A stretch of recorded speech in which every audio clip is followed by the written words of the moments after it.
Hi Bangladesh, it's Hania. Guess what? I am coming to Dhaka with Sunsilk for lots of fun. Shine, shine, shine. Haniyeh আমির সময়ের জনপ্রিয় মুখ, যার হাসিতে মুগ্ধ যুবক থেকে বৃদ্ধ, যার আগমন নিয়ে সবাই ছিল দারুণ উৎসাহিত।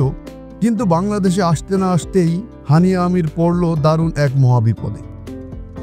চুল নিয়ে যেন কথাই থামছে না। সবাই বলতেছে বাংলাদেশে আসার আগে ছিল ছোট চুল, বাংলাদেশে আসতে আসতে রাতারাতি কি এমন জাদু হলো যে চুল হয়ে গেল বড়।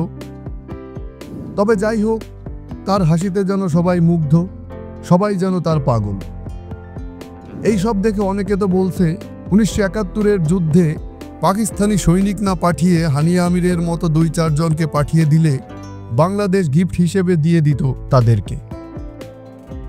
হানিয়া আমিরের বাংলাদেশে আসা, আহসান মঞ্জিলে ফটোশ্যুট, রাফসানদার ছোট ভাইয়ের সাথে ফুচকা ভেলপুরি খাওয়া, সব মিলিয়ে বেশ ভালো সময় পার করছে।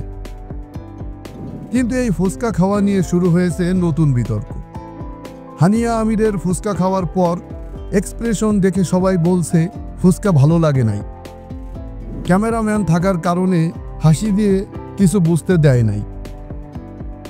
সব কিছু ছাপিয়ে দর্শকদের হাসি আর একটা চোখ মেরে দিয়েছে হানিয়া আমির, যা নিয়েই সন্তুষ্ট রয়েছে তার ভক্ত ও অনুসারীরা।